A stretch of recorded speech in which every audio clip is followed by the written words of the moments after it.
Hello you guys.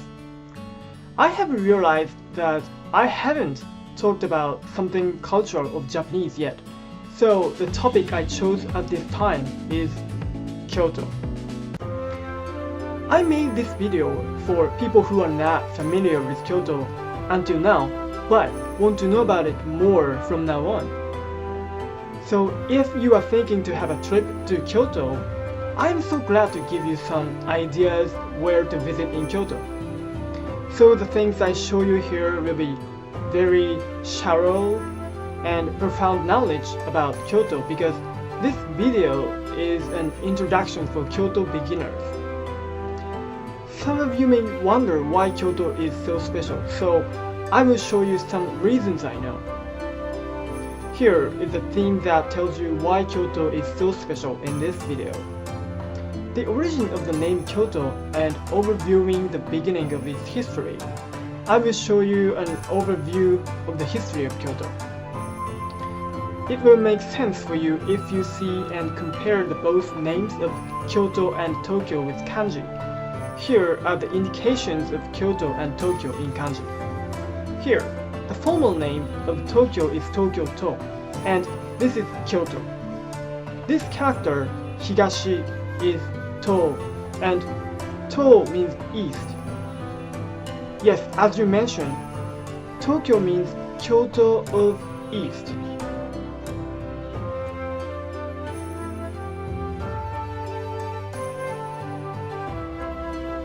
As you can see on Japanese map, Tokyo is located more east than Kyoto.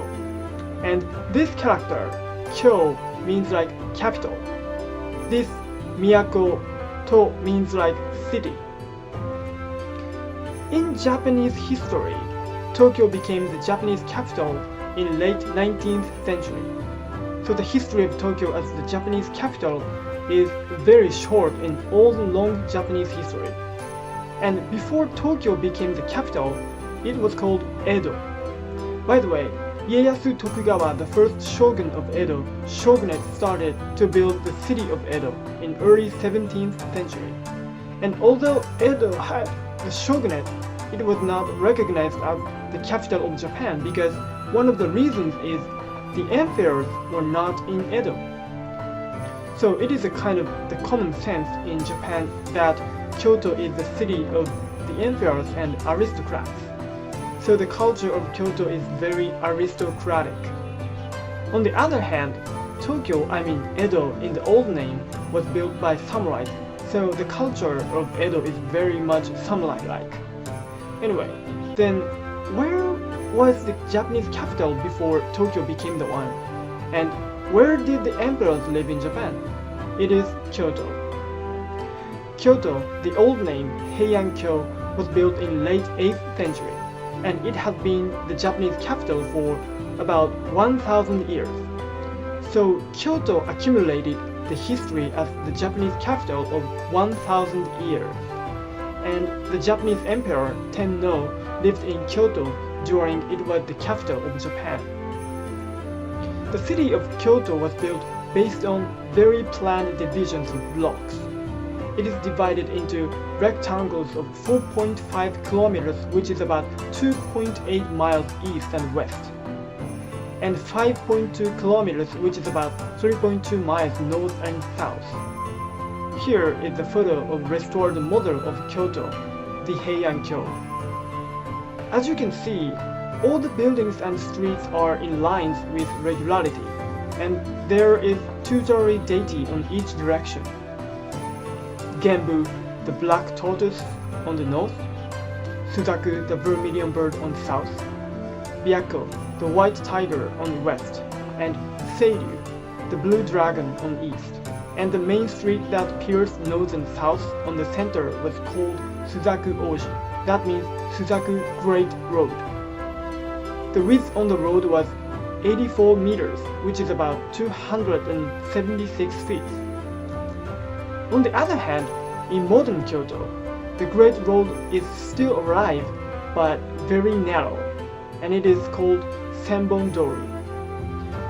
At the very center of southern end of Kyoto, there was a great gate called Rajomon Gate. the east area from the Suzaku Great Road is called Sakyo, that means left of Kyoto.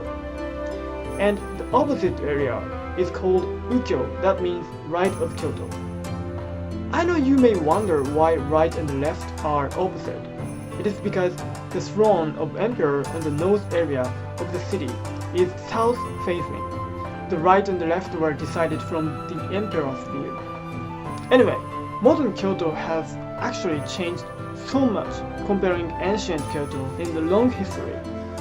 Lots of historical heritages have been lost, but still, we can see many historical heritages there.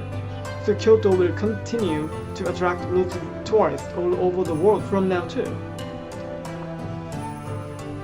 Alright, I want to discuss about more history and details of Kyoto, but I stopped discussing at this point for this video.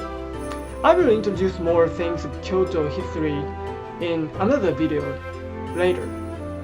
And at the next time I discuss about Kyoto, I will introduce the famous temples and shrines I recommend you to visit on your first trip to Kyoto. For example, the popular ones are like Kiyomizu Temple and Fushimiinari Shrine and Kinkakuji Temple. And I will introduce my personal recommendations too.